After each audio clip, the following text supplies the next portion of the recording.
ഇന്ന് തന്നെ ഡൗൺലോഡ് ചെയ്യൂ. കാണൂ നിങ്ങളുടെ ഫേവറേറ്റ് ഷോസ്. നീ എന്നെ കുറിച്ച് എന്താ പൃഥ്വിയോട് പറഞ്ഞു കൊടുത്തത്? ഞാനോ?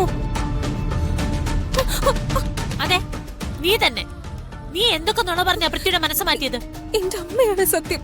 ഞാൻ ആരോടും ഒന്നും പറഞ്ഞിട്ടില്ല. അപ്പോ നിനക്ക് പൃഥ്വിയെ പരിചയമില്ല അല്ലേ? എന്നിട്ട് ആ കുട്ടിയെ ആശ്വസിപ്പിക്കേ. ശരി. എന്റെ പൂർണിമേ, അവനിപ്പോ വന്ന് കേറിയതല്ലേ ഉള്ളൂ. അവനിപ്പോ സമാധാനം കൊടുക്ക്. കല്യാണം നിശ്ചയം കഴിഞ്ഞ ചെറുക്കനാ.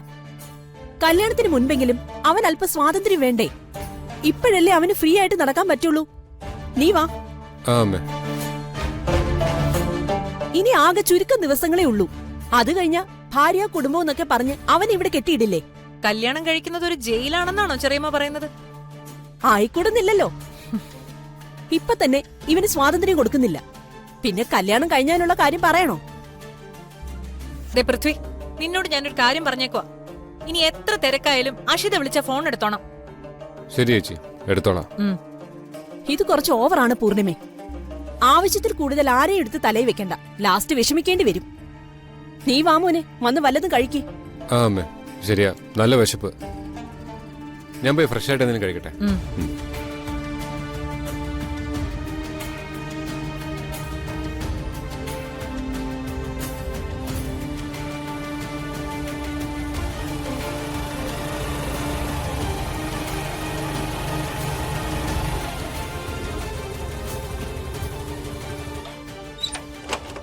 എവിടെയായിരുന്നടി ഇതുവരെ?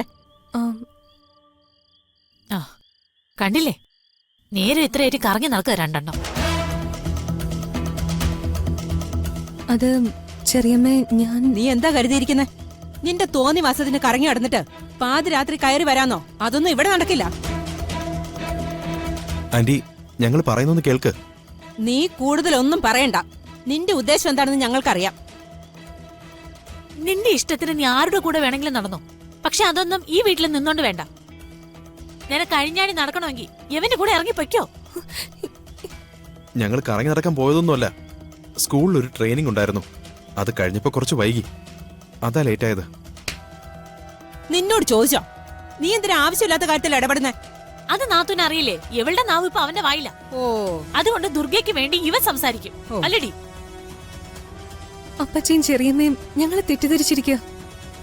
കിരൺ പറഞ്ഞതാ സത്യം. ഞങ്ങള് ട്രെയിനിങ് കഴിഞ്ഞ് വരുന്നതുകൊണ്ടാ വൈകിപ്പോയത്. അതെടി, നിന്റെ ട്രെയിനിങ് എന്താണെന്ന് ഞങ്ങക്ക് മനസ്സിലാവുന്നുണ്ട്. അതെങ്ങനെയാ തള്ളയുടെ ഗുണം മകള് കാണിക്കാതിരിക്കൂ?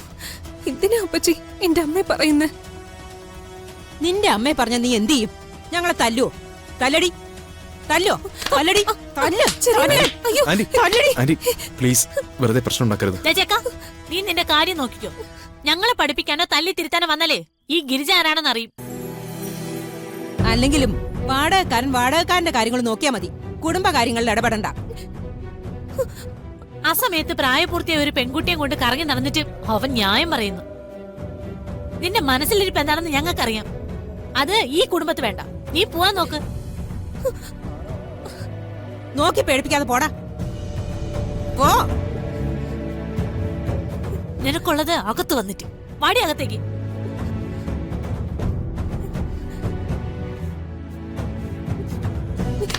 പറഞ്ഞത് കേട്ടില്ലേ? വായി നോക്കി നിൽക്കാതെ വരാൻ. വാടി.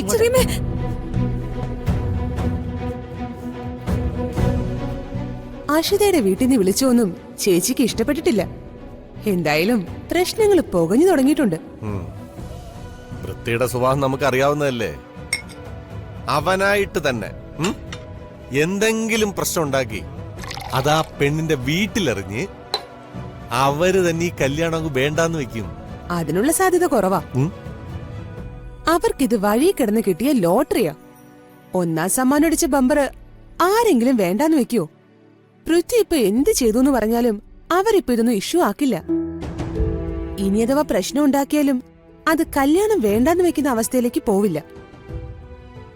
കല്യാണം മുടങ്ങണമെങ്കിൽ ചന്ദ്രമതി ചേച്ചി തന്നെ വിചാരിക്കണം. അതിന് തക്കതായ കാരണം അഷിതയിൽ നിന്നോ അവരുടെ വീട്ടുകാരിൽ നിന്നോ വീണ് കിട്ടുകയും വേണം. അതിപ്പോ നമ്മൾ വിചാരിച്ചാ നടക്കുന്ന കാര്യമല്ലല്ലോ. അല്ലെന്ന് അങ്ങനെ ഉറപ്പിക്കണ്ട. ഞാൻ പറഞ്ഞില്ലേ പ്രശ്നങ്ങൾ പുകഞ്ഞു തുടങ്ങിയെന്ന്.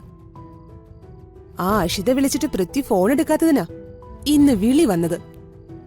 അത് ചേച്ചിക്ക് അത്ര ഇഷ്ടപ്പെട്ടിട്ടില്ല. ഇത്തരം പുകച്ചിലുകൾ ഉണ്ടാവുമ്പോ ആ കനലിലേക്ക് എണ്ണയൊഴിച്ച് ഒന്നാളി കത്തിച്ച ചിലപ്പോ എന്തെങ്കിലുമൊക്കെ നടക്കും. എങ്കി പിന്നെ എണ്ണയാക്കുന്ന എന്തിനാ? നല്ല പെട്രോൾ തന്നെ ഒഴിച്ചു കൊടുക്കാം. നിന്ന് കത്തട്രീ.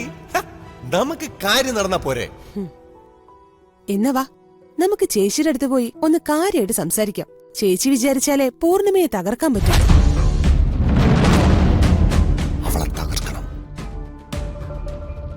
അവളുടെ ഒരു പ്ലാനും നടക്കാൻ ഞാൻ സമ്മതിക്കത്തില്ല. നീരജേ, നീ വാ.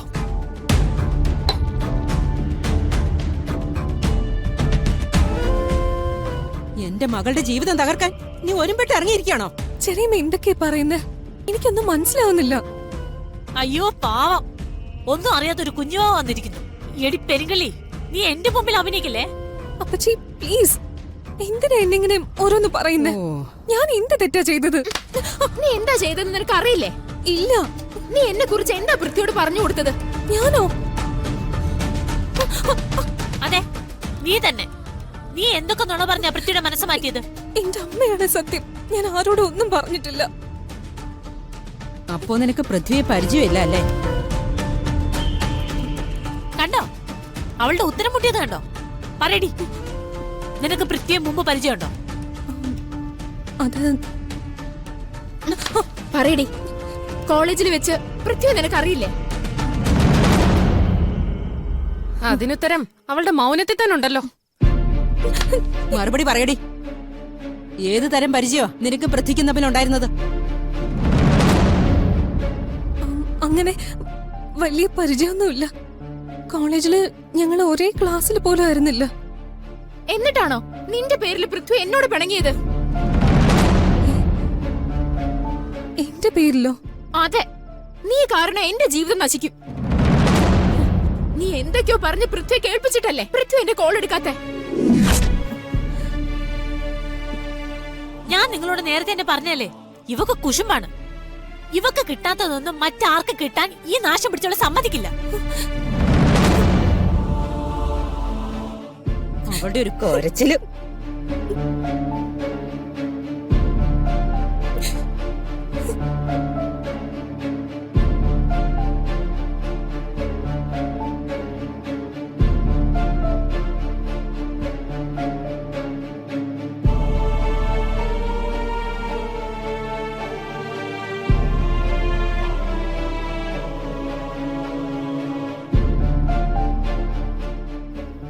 നാടകങ്ങളി തുടങ്ങി.